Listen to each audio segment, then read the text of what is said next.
7 Minion movies. That's how many there are. And today, I'm going to be ranking them. So what's up? Welcome back to another video. Today, that's right, we're going to be ranking the Minions movies from Despicable Me 1 to 4 to Minions 1 to 3. Now with the newest one that officially released. And I would try and do this in a timely manner. So let's get serious and let's get right onto it. Let's begin. And we're jumping right off the bat too.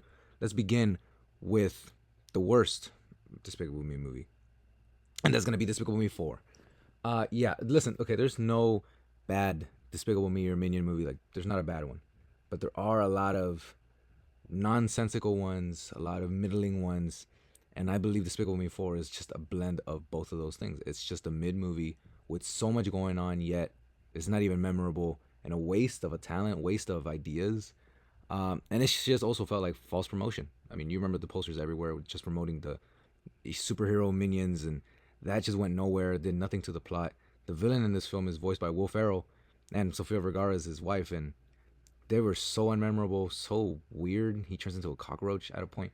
Gru is in the witness protection program now, and then he teaches his neighbor's daughter how to be a superhero, and then he's trying to learn how to be a dad to his kid that hates him. Like, there's so much going on. I remember it because it's pretty recent, but still, I don't give it any thought, and it's just not one that I want to revisit all that much.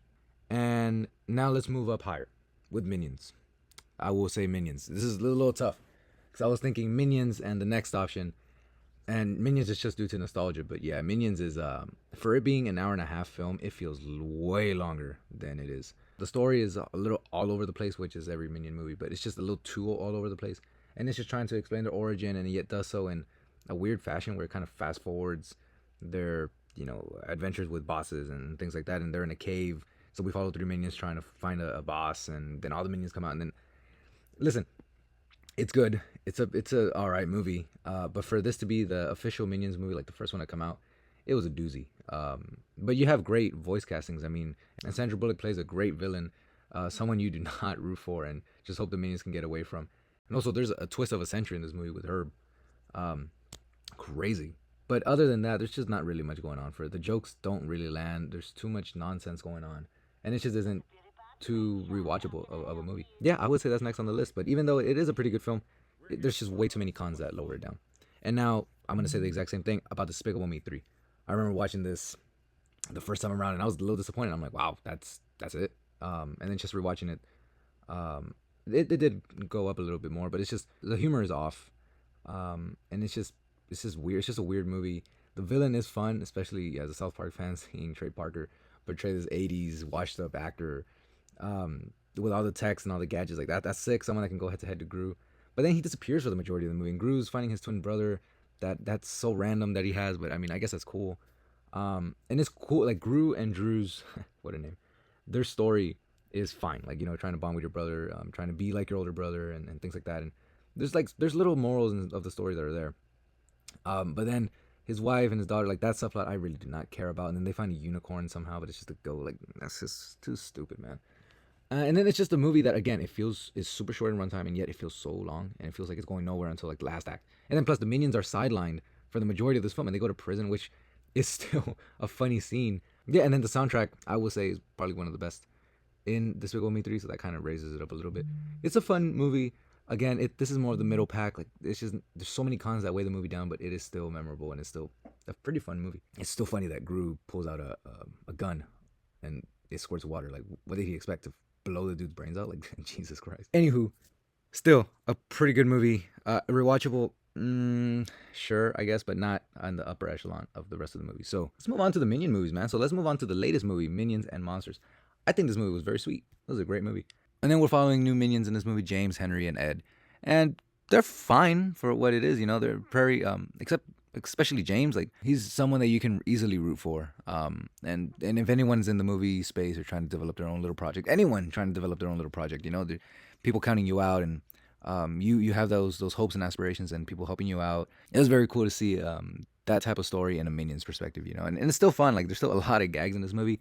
But what I appreciate about it, it takes the story a little bit more seriously. Well, before they introduce the monsters and all that stuff, they take it very seriously, and they still play off the jokes, and it kind of works in their favor.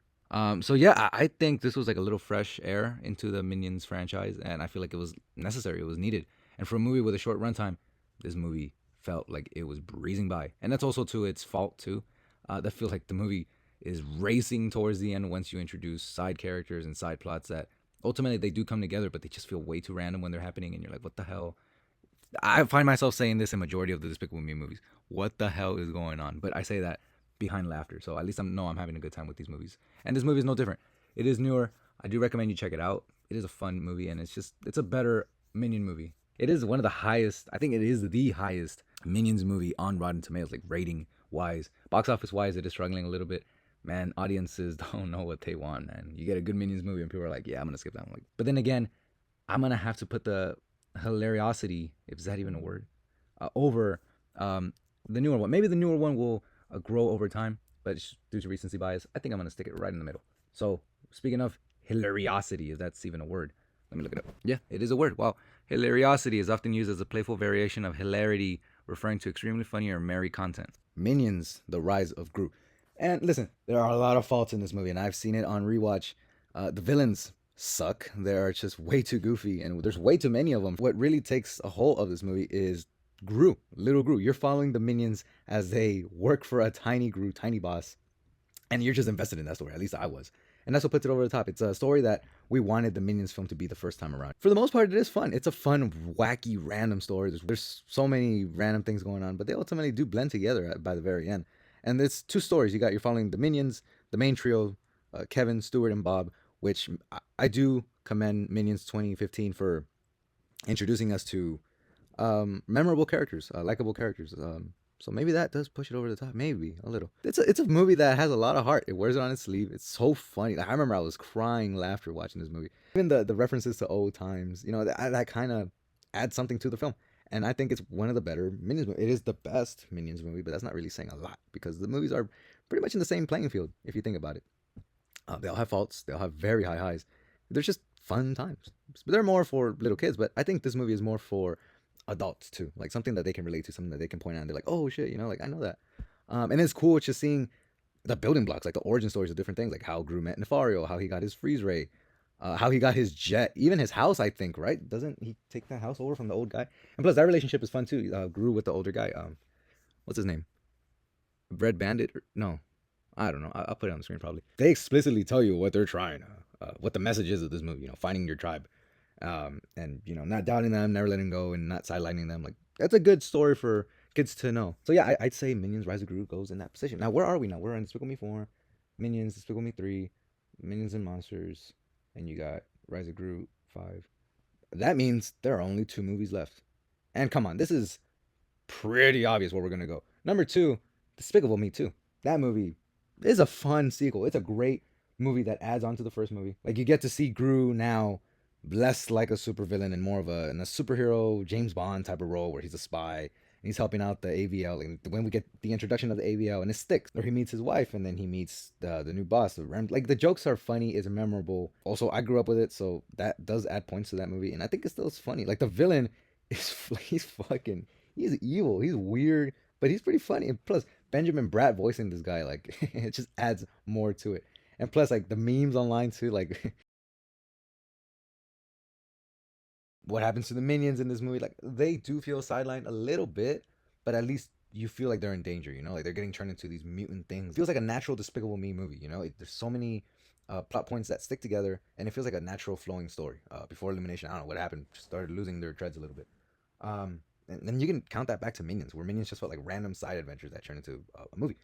I already spoke about that, and it's just a movie that you can just rewatch. You already know, and you're just like laughing along the way. You just enjoy it. You appreciate it, and plus it has good songs too. And plus the YMCA and the Banana song also came with this movie, so like it stands the test of time.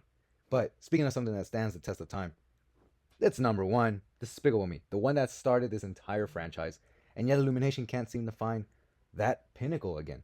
Great, it felt refreshing. The Minions were freaking amazing. The introduction of them, it's rewatchable as fuck too. And it's just a movie that it feels new.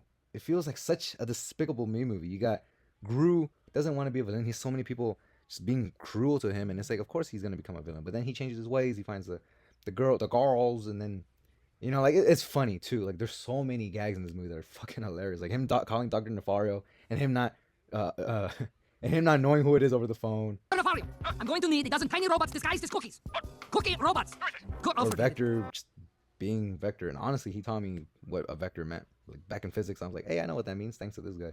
Vector! That's me, because I'm committing crimes with both direction and magnitude. Oh yeah! Or like when Gru's setting down ground rules for the girls like to follow, and then like he has the food and the water and the fucking dog bowls. Like Jesus Christ. Hey, and by the way, one thing I liked about Minions and Monsters is the origin of his dog. That was a good addition to add too. But yeah, man, this movie is just, dude, legendary villain, legendary gags, and just characters that you care about and you want to succeed and you want to follow for the hour and a half runtime. I think this is the longest one too. I think it's an hour and 40 maybe, and it just feels super short. And it's so cartoony, but to a good extent. Like Gru getting eaten by a shark, and then the next scene he's getting blown up by missiles. Like you still feel the stakes though. Like Vector, even though he's a fucking nerd, like he feels so menacing, and you're like, oh shit, like this guy needs to pay. And plus, he's still on the moon, but after that short, he's on fucking Mars. So who knows where Vector is now? This is all to say, Despicable Me is just the top. It's the pinnacle. It's the best Despicable Me Minions movie that has been created. And listen, I think it stands the test of time. It's a fantastic movie, and this franchise is good. Look at what it spawned out. You got Despicable Me 2, 3, 4, and listen, the quality did start to dip in terms of storytelling, but in terms of animation, it's just upgraded. This latest one, like the animation, I was able to recognize it. You know, there were certain scenes like where it's raining or like where animators really got to showcase their talents. But this is all to say. This is my ranking. Boom, boom, boom, boom, boom, boom, boom. And either you agree with it or you don't. Let me know what you think. Plus, we are dealing with masterpieces here, so we have to be very careful in how we're judging these movies. And I am, of course, being sarcastic, but still, let's just imagine that these films are of higher art and higher class because we are dealing with. It's kind of hard. It's Minions movies, you know. It is in its own way. They are kind of masterpieces because they're very hard to criticize and they're very hard to differentiate, which was kind of to a fault too. But then again, there are Minions. So as always, I hope you enjoyed this video. Let me know your thoughts on how you would rank the Minions movies. Hopefully we do keep getting some more Minion movies. I don't know, something cool just to see those little guys again. Hope you hit that like button and subscribe if you are new to this channel and want to see more content like this. I hope to keep uploading more. Sorry about the wait. And I will catch you on the next one where we will, I don't know what random thing will pop into my head and maybe upload. So thank you for watching. Have a good one. I'll catch you on the next one. Peace.